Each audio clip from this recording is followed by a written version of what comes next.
In February 1976, the British government did something no major economy had done in modern history. They went to the International Monetary Fund with their hat in their hand and begged for a bailout. Not a developing nation, not a war-torn country. Britain, the nation that had invented the Industrial Revolution, the nation that had once held dominion over a quarter of humanity, the nation whose navy had ruled the waves for 3 centuries. They were now asking for charity just to keep the lights on. The IMF agreed to lend Britain money, but only on one condition. Britain had to accept foreign oversight of its own budget. Foreign bureaucrats would now tell a sovereign nation how much it could spend, what it could tax, and which programs it had to cut.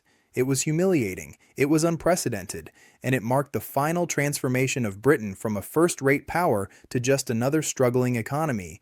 But here's what you need to understand. And I need you to really hear this, because it matters more than anything else you will watch today. Britain did not arrive at that moment by accident. They did not wake up one morning to find their economy destroyed by some unforeseeable catastrophe. Britain spent 30 years making deliberate choices, embracing specific policies, and following a precise economic philosophy that guaranteed their decline. And in the past 2 years, America has adopted almost every single one of those policies, not similar policies, the exact same ones. We are following the playbook page by page, and if we do not change course immediately, if we do not learn from what destroyed Britain, then by 2028, maybe 2030, America will be standing in that same line with its hat in its hand, asking China or Saudi Arabia or whoever still has money for permission to govern ourselves. I'm about to show you the 5 specific decisions Britain made that destroyed the greatest empire in history. And then I am going to show you the receipts proving America just made those exact same choices. By the end of this, you will never look at American economic policy the same way again.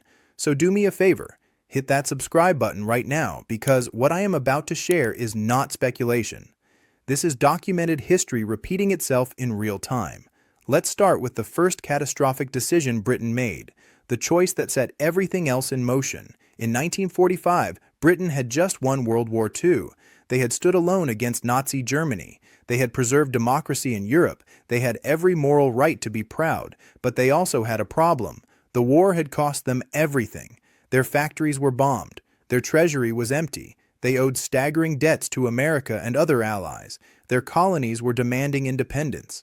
The sensible move, the only realistic move, would have been to accept that Britain's role in the world had fundamentally changed, to scale back their military commitments, focus on rebuilding the domestic economy, and transition to being a prosperous medium-sized power rather than a broke superpower. Instead, Britain's leaders made a different choice. They decided to maintain great power status at all costs. They kept military bases from Singapore to Cyprus to the Caribbean. They developed nuclear weapons they could not afford.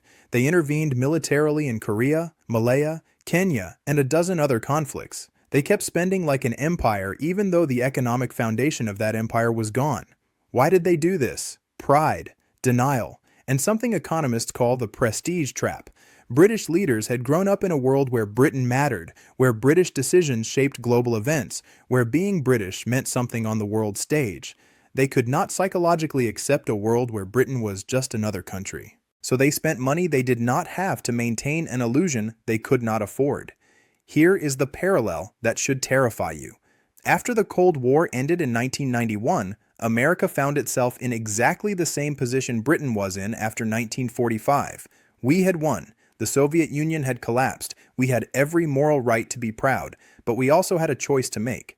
We could have scaled back our military commitments, closed hundreds of overseas bases, stopped policing every regional conflict, and focused on rebuilding our infrastructure and our economy.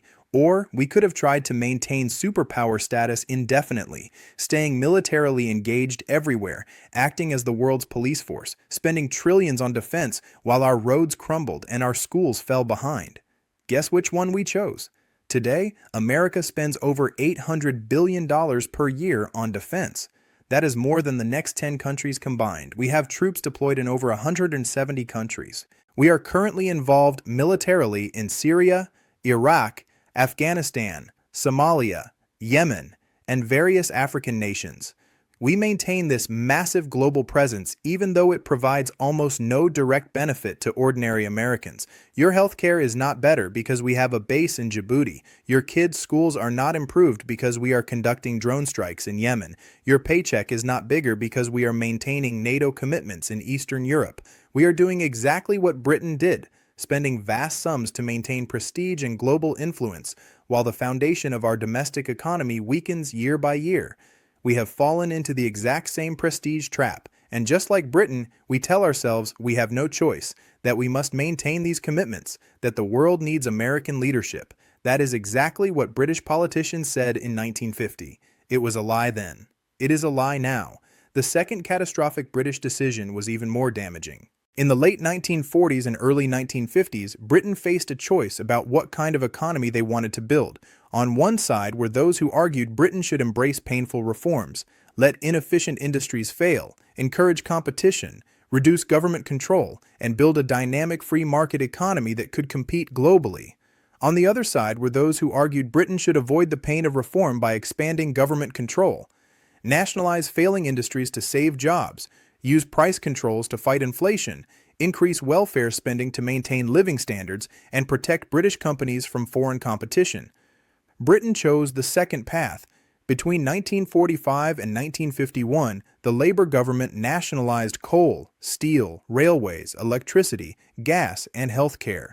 By the mid-1950s, the government directly controlled over 20% of the entire British economy. The logic seemed compassionate. Nationalization would protect jobs. Government control would ensure fairness. State ownership would prevent exploitation. But the results were catastrophic. Without competition, nationalized industries became staggeringly inefficient. British coal mines used 3 times as many workers as German coal mines to produce the same amount of coal. British steel was so expensive and low quality that British manufacturers started buying foreign steel. British railways lost money every single year, despite massive government subsidies. These nationalized industries became black holes that consumed taxpayer money while producing less and less. But they could not be allowed to fail because they employed millions of voters. So the government kept pouring money into them, borrowing more and more just to keep zombie companies alive. Productivity stagnated. Innovation disappeared. Britain went from being the world's workshop to being an economic museum. And here is where you need to pay very close attention. Because in the past 3 years, America has started down this exact same road. We have not nationalized industries yet, but we have done something functionally identical. We have made industries too politically important to fail. In 2021 and 2022, the U.S. government spent trillions on industrial policy. The CHIPS Act gives subsidies to semiconductor companies. The Inflation Reduction Act gives subsidies to green energy companies. The Infrastructure Bill gives subsidies to construction companies. The stated goal is to bring manufacturing back to America, to create jobs, to compete with China. But look at what is actually happening. Companies are receiving billions in government subsidies to build factories they would never build with their own money, because the economics do not make sense. The factories are not competitive without ongoing government support. We are creating the exact same dynamic Britain created with nationalization. Industries that exist because of political decisions rather than economic reality. Companies that survive on subsidies rather than productivity. Jobs that depend on taxpayer money rather than genuine demand. And just like Britain, we are told this is necessary, that we have to protect strategic industries, that we cannot let manufacturing move overseas, that government must direct the economy. Britain said the same things, and within 20 years, British industry was so uncompetitive that even British consumers preferred foreign products. The third British mistake was the most insidious because it felt good at the time. In the 1950s and 1960s, Britain dramatically expanded its welfare state. They increased pensions, expanded unemployment benefits, built massive amounts of public housing, and created generous healthcare coverage. Again, the motivations were admirable. Britain wanted to ensure that every citizen had a decent standard of living, that poverty was eliminated, that no one would suffer the deprivations of the pre-war era. But there was a problem. Britain was writing checks its economy could not cash. The welfare programs were designed for a rich, growing, productive economy, but Britain's economy was stagnating, growth was anemic, productivity was flat, tax revenues were not keeping pace with spending promises. So Britain borrowed, Year after year, decade after decade, Britain ran budget deficits to pay for social programs. The national debt climbed higher and higher. Politicians kept promising more benefits while refusing to raise taxes enough to pay for them. Both conservative and Labour governments did this. It was politically popular, it felt compassionate, and it was economic suicide. By the 1970s, Britain was caught in a death spiral. They needed economic growth to pay for the welfare state. But the welfare state was so expensive it prevented the investments needed for growth. They needed to cut spending to balance the budget. But cutting spending would cause social unrest from people who depended on government benefits. They needed to raise taxes to increase revenue, but higher taxes drove businesses and wealthy individuals to leave the country. There was no way out. And America is walking into the exact same trap right now. Our Social Security system is projected to be insolvent by 2033. Our Medicare system is projected to be insolvent by 2031. These are not distant problems. These are right around the corner. We have made promises to retirees that our economy cannot keep. We have designed social programs based on demographic assumptions that no longer hold. We assumed that every generation would be larger and richer than the previous one. That assumption is dead wrong. Birth rates are plummeting. The ratio of workers to retirees is collapsing. The tax base needed to fund these programs is shrinking. But just like Britain, American politicians refuse to acknowledge reality. Democrats want to expand social programs even further. Republicans want to cut taxes even more. Nobody wants to have the honest conversation about the math. We are currently running budget deficits of $2 trillion per year during peacetime with low unemployment. That is insane. That is Britain in the 1960s insane. We are borrowing from the future to maintain living standards in the present. And just like Britain, we tell ourselves it is fine because we are a rich country, because we can always borrow more, because something will turn up. Britain told themselves the same lies, right up until the moment the money ran out. The fourth catastrophic decision Britain made was about trade. For centuries, Britain had been the champion of free trade. British economists invented the concept of comparative advantage. British policy had opened markets around the world. Britain had grown rich by trading freely. But by the 1960s, facing economic stagnation, Britain started to change course. They began protecting uncompetitive British industries with tariffs and subsidies. They created non-tariff barriers to keep foreign products out. They tried to insulate British workers from global competition. The logic seemed reasonable. British industries were struggling to compete with more efficient foreign competitors. Protecting them would save jobs. British workers would be better off. But the actual result was disaster. Protected from competition, British industries became even less efficient. British consumers had to pay higher prices for lower quality goods. Foreign countries retaliated with their own trade barriers, locking British exporters out of major markets. Britain's share of global trade collapsed. The industries they tried to protect failed anyway, just more slowly and after consuming billions in subsidies. By trying to protect their economy from the world, Britain ended up isolating themselves from the growth and dynamism of global markets, and America is doing the exact same thing right now. Over the past 5 years, both Republican and Democratic administrations have turned sharply against free trade.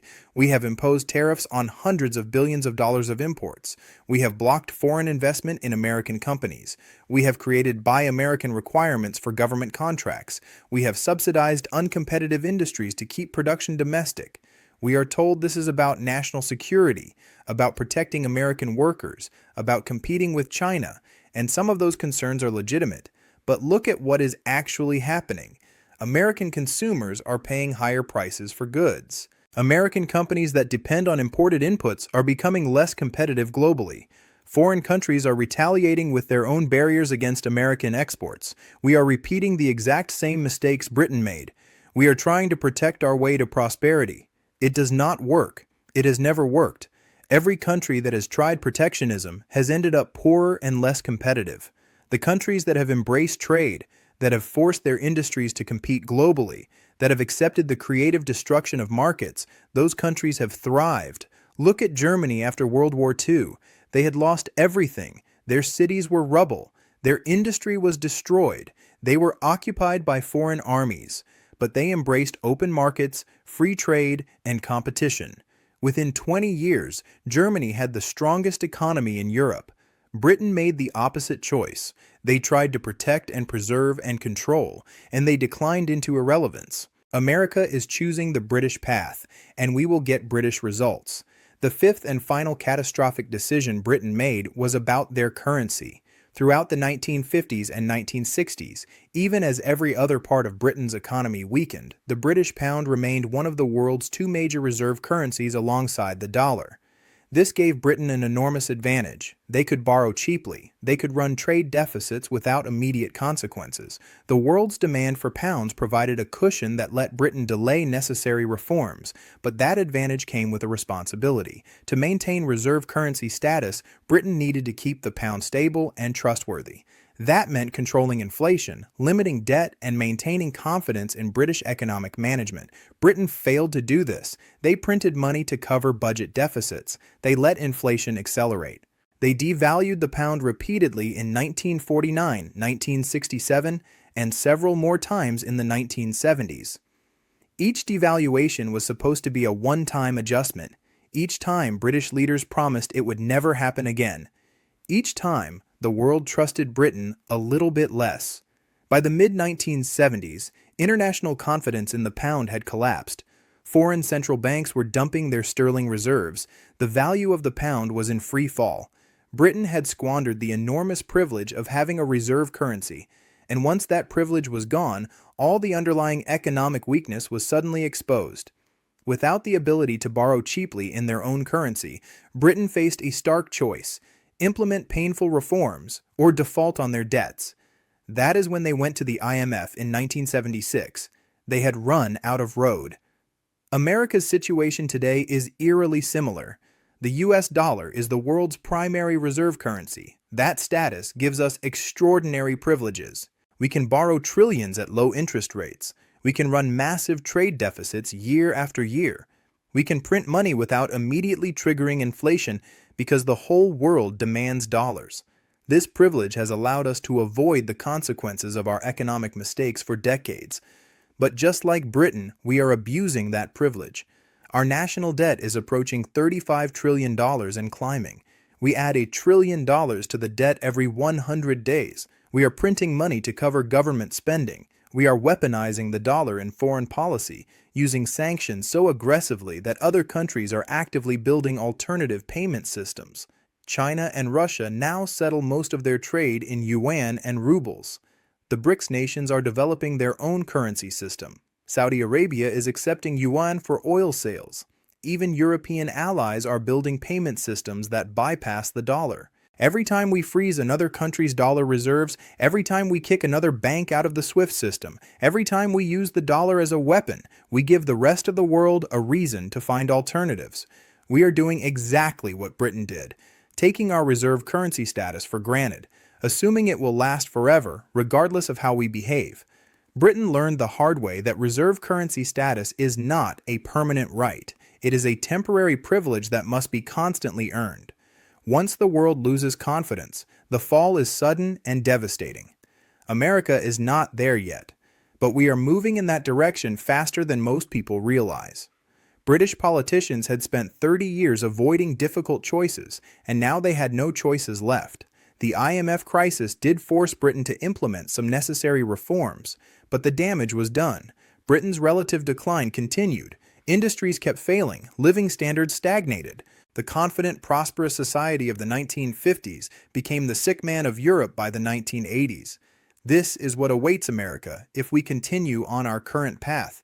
Not a sudden collapse, but a steady, grinding decline. A slow-motion catastrophe where each year is a little worse than the last, where we gradually lose our standard of living, our influence, our options. Let me be specific about the timeline, because I think this is going to happen faster than the optimists believe. Right now, in late 2025, America's federal government is paying over $1 trillion per year just in interest on the national debt.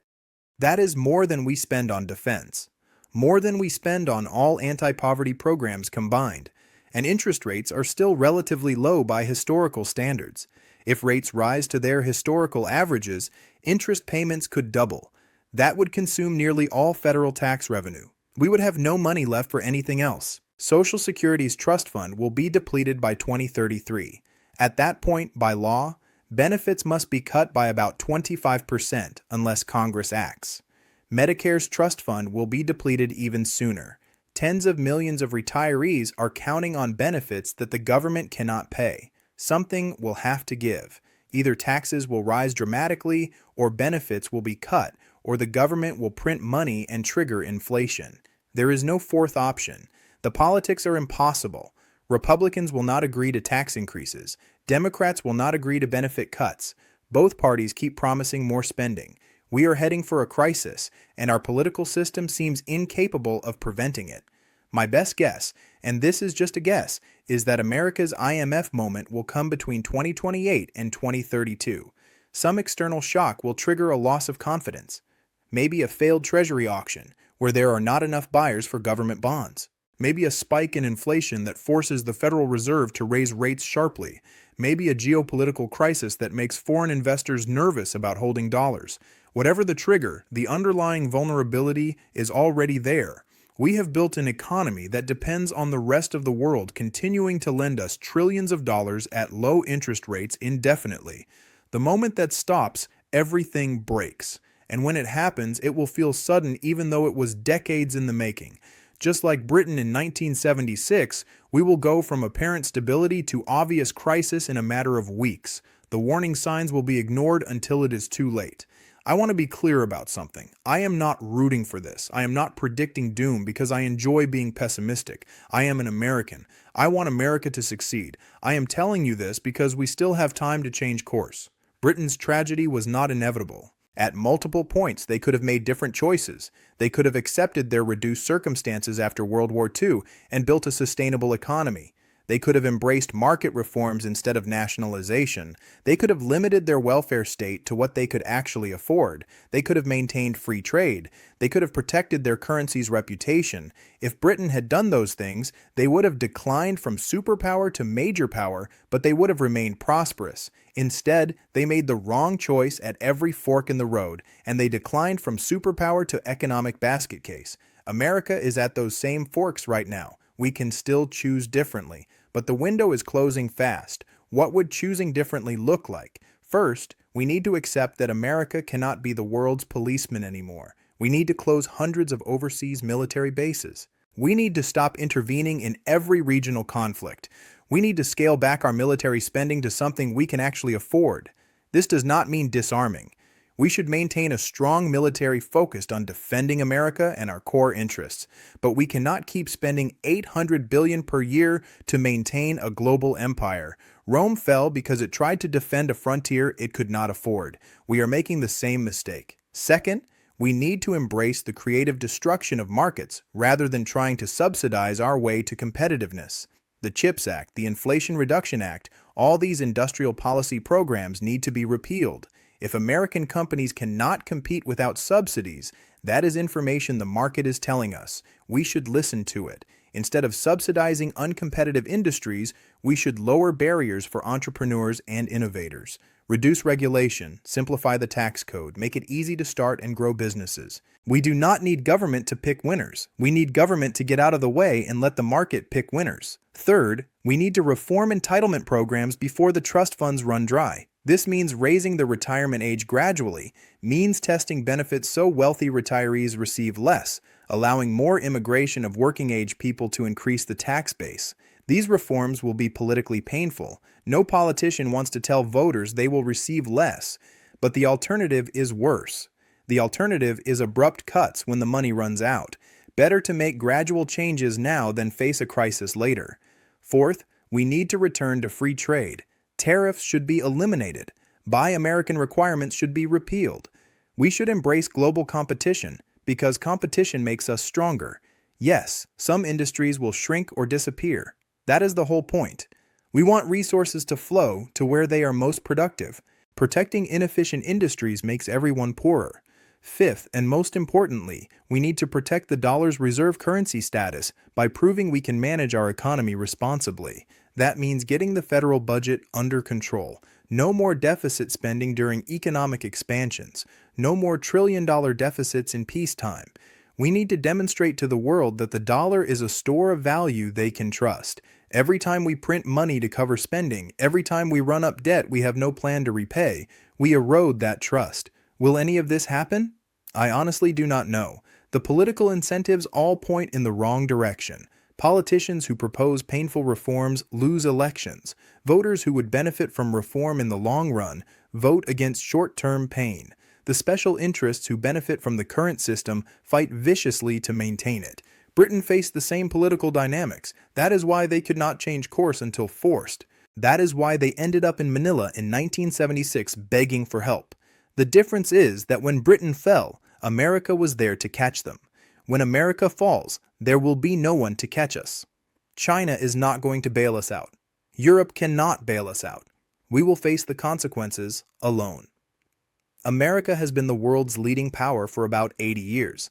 We have been wealthy and powerful and influential for so long that we assume it is our natural state. We think American prosperity is guaranteed by geography or culture or destiny. It is not.